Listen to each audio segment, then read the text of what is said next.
Bonjour les amis, on va parler aujourd'hui des micro-violences, c'est-à-dire des toutes petites violences. Et pourquoi c'est important si c'est tout petit?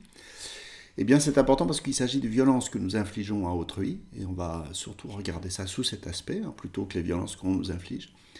Les violences que nous infligeons à autrui, sans nous en apercevoir et parfois sans que l'autre s'en aperçoive, mais qui sont comme des petites choses qui sapent la relation, comme des termites qui mangeraient progressivement la charpente qui soutient le toit de votre maison, comme le ruissellement de l'eau goutte à goutte qui saperait les fondations mêmes de là où vous habitez et qui rend la relation, ou pour la métaphore cet endroit où vous habitez, fragile face à un événement d'importance. Et on voit ça tout de suite.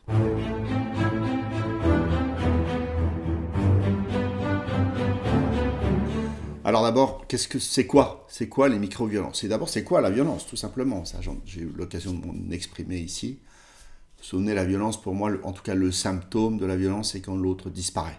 C'est quand on fait quelque chose où l'autre, finalement, n'existe plus parce que notre désir passe par-dessus ce qu'il est, ce qu'il veut lui-même, ses désirs à lui, et bien entendu son consentement. L'exemple typique, je l'ai souvent dit, c'est le viol. Mais évidemment, le viol n'est pas une micro-violence, il est plutôt une maxi-violence, mais il nous donne, je trouve qu'il est illustratif de la nature même de la violence. Et j'ai envie de dire là qu'il illustre sur le plan de l'invasion. Il y a quelque chose, la violence, il y a quelque chose qui est ressorti de l'invasion comme des soldats ou des forces qui pénétreraient les frontières de votre pays.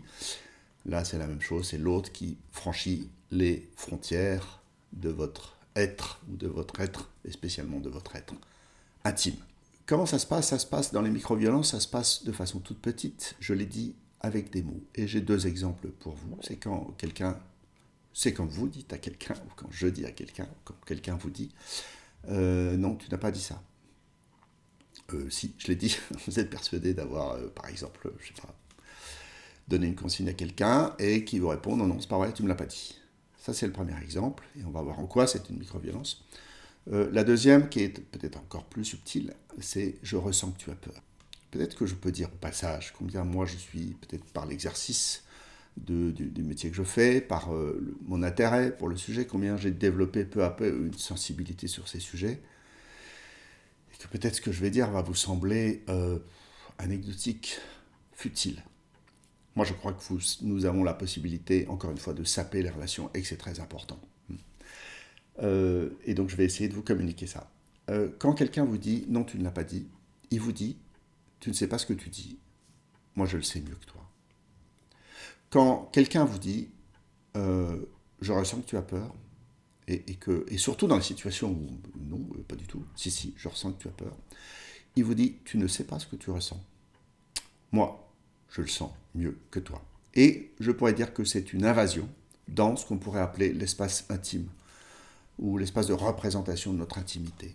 En tout cas, quelque chose de l'ordre de l'intimité, ou dans l'intimité, ce qu'on se dit sur soi-même. Et là, l'autre rentre là-dedans et vous dit, tu n'y es pas, moi j'y suis, j'occupe le terrain. C'est une occupation. Voilà. La solution, et ça a un impact, et ça a un impact surtout dans le temps. Une fois ça passe, on ne le sent pas passer, ça pique un peu, et puis voilà, on s'en rend même à peu de compte. Mais progressivement, vous pouvez saper complètement des relations. La solution là-dedans, surtout si vous voulez cultiver des relations avec vos proches saines, si vous voulez continuer de les renforcer plutôt que de les affaiblir, à votre corps défendant, la plupart du temps, c'est de parler, vous le savez, non seulement on dit souvent, de parler en jeu. Et de parler en jeu à deux temps. C'est toujours dire, parler de ce que vous avez, vous, perçu, de ce qui vous est accessible. Et ce qui nous est accessible, c'est ce qui nous est sensoriellement accessible. Je vois, j'entends, éventuellement je sens, l'odorat, je trouve, est peu en jeu dans nos... voilà, éventuellement le toucher, tu as chaud, tu as froid. Voilà. En tout cas, ce qui nous est accessible par les sens et de ce qu'on imagine à partir de là. Par exemple, écoute, je vois, j'ai vraiment l'impression, en tout cas, je t'entends une voix plus chevrotante que d'habitude. Je vois que tes yeux sont humides. Je peux imaginer que tu as peur. C'est le cas. Et là, ça n'est pas du tout la même chose que je ressens que tu as peur. Bien sûr, ça vous semble alambiqué, ça vous semble compliqué. Il n'empêche. Il s'agit là de dire, à partir de là où je suis, voilà ce que je vois, voilà le miroir que je te tends. Et non seulement je prends des précautions en disant que j'imagine, ou j'ai l'impression, ou que sais-je encore, en tout cas un verbe qui part de vous et non pas qui affirme quelque chose à l'autre, et qui lui dit, voilà ce que j'imagine. Est-ce que c'est bien la bonne chose? Qui lui demande en quelque sorte son consentement. Non, tu ne me l'as pas dit. Écoute, je ne l'ai pas entendu. Je suis même... Pardonne-moi, je suis convaincu que... Je suis si convaincu de ne pas l'avoir entendu que je pourrais avoir l'impression que tu ne me l'as pas dit. Quand est-ce que tu me l'as dit? À quel moment tu me l'as dit?